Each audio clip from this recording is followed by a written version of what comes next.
Look down at the crowd of people rushing back and forth below. Those black dots move chaotically, yet they follow an invisible order that is hauntingly precise. No one is truly as free as they delude themselves into believing when they step out of their doors every morning.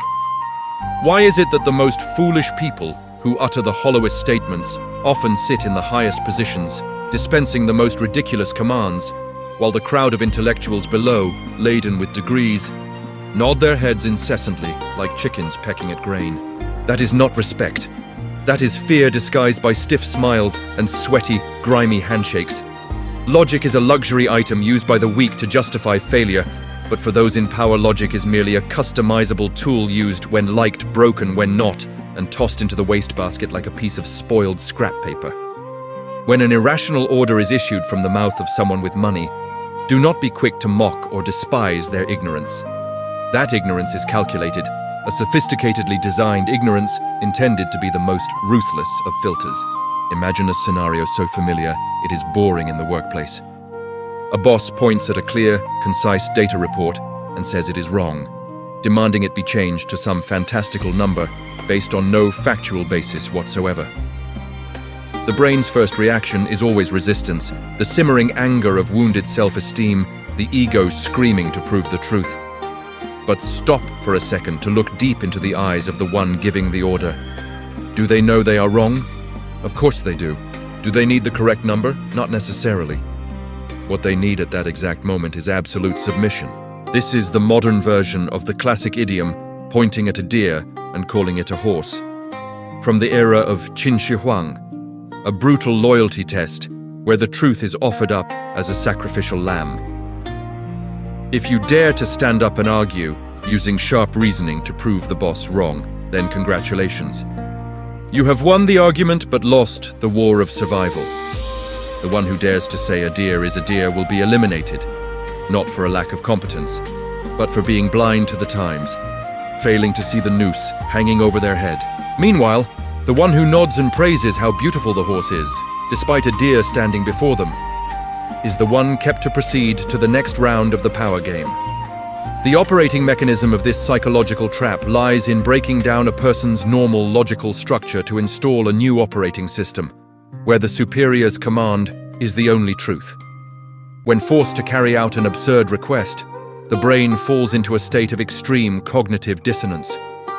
The uncomfortable, restless feeling of doing something contrary to reason will urge a person to find a way to relieve it.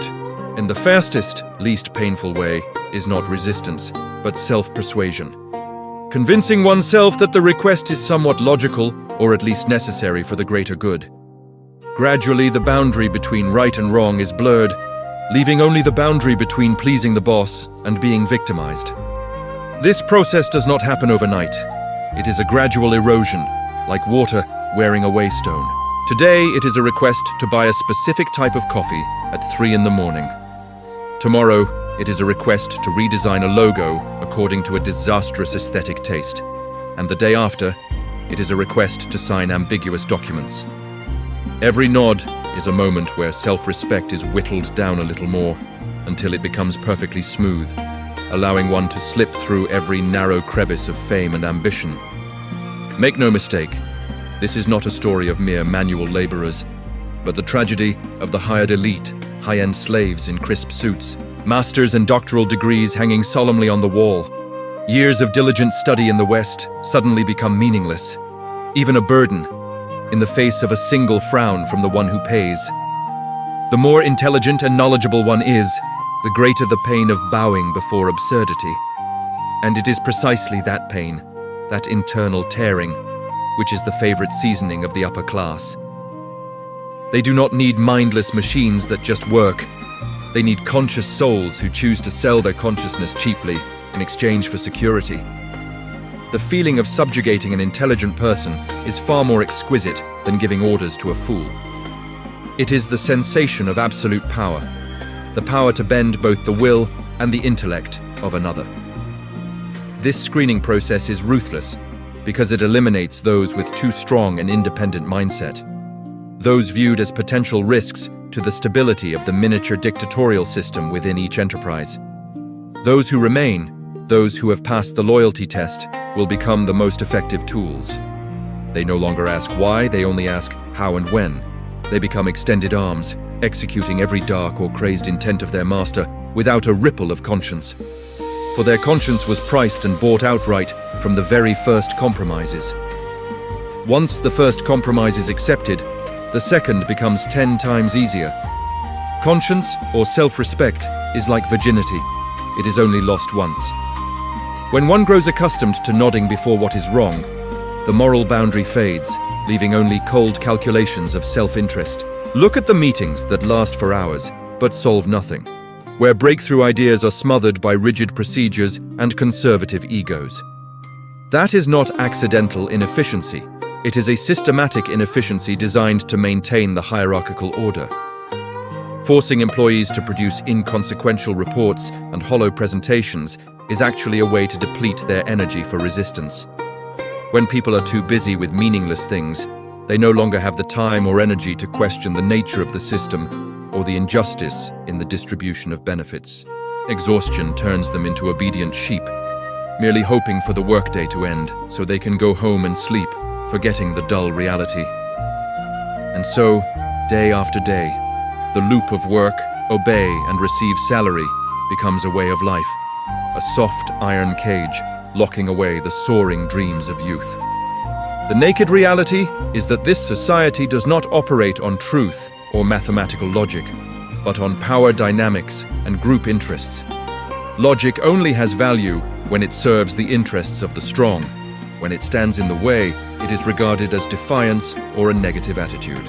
The naive who believe in absolute justice are usually the first to be discarded. They cling to a pile of textbook theories and scream that this is unreasonable or that is wrong, forgetting that the rules of the game are in the hands of the dealer.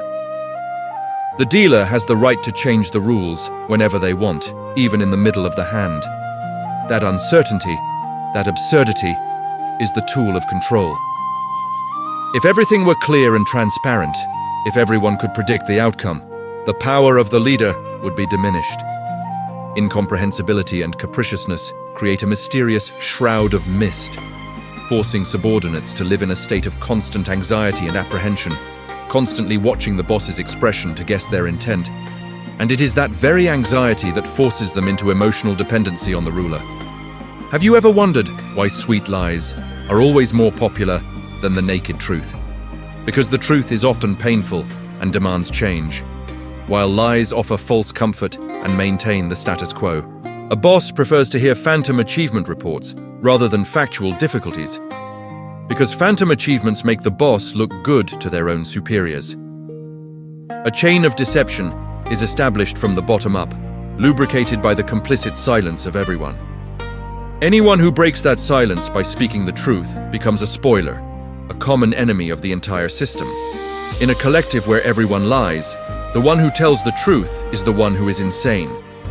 When absurdity is accepted by the majority, it becomes the new truth, a distorted truth, yet one with terrifying coercive power. Look deeper into the lavish parties, the golf outings, and the pointless business trips.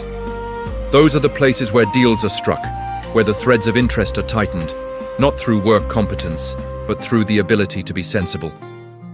Sensible here is a flowery word for subservience, the acceptance of trading integrity for opportunity.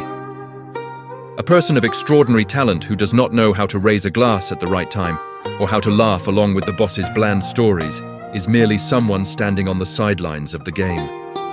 Conversely, an incompetent person who knows how to make the boss happy, who knows how to turn the boss's absurdities into sacred commands, will find the path to promotion wide open. This is natural selection in an artificial environment, where the flattery gene is dominant over the talent gene. But the price to be paid for becoming a high-end slave is not cheap. In addition to selling their self-respect, they must also sell their health, their time, and their peace of mind. Chronic insomnia, baseless anxieties, and family relationships fractured by work pressure are all the inevitable consequences of living contrary to one's true nature for too long.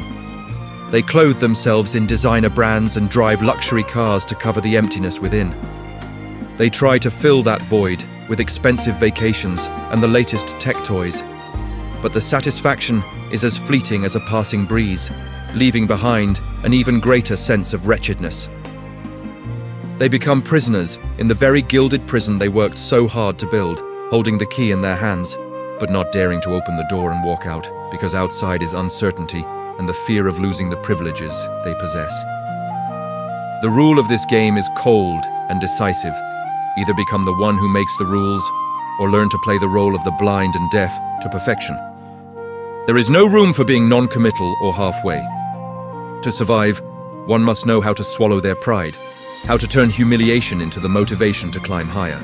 Do not try to seek justice where money speaks, because there, truth is the lowest priced commodity, frequently dumped or given away for free as part of massive benefit packages. Weak resistance only serves as a joke for the world and harms oneself. If you are not brave enough to overturn the chessboard, then learn to be the smartest chess piece, knowing how to move most safely amidst the matrix of calculations. Life is not a fairy tale where the good guy always wins. It is a jungle where the best adapter is the one who survives. And sometimes that adaptation means accepting absurdity as an inevitable part of breathing, inhaling lies, and exhaling submission, then waiting for an opportunity, or perhaps slowly dying in artificial wealth. It is a choice. There is no right or wrong, only gain and loss. And each person must pay the price for their own choice in this ever-changing flow of life.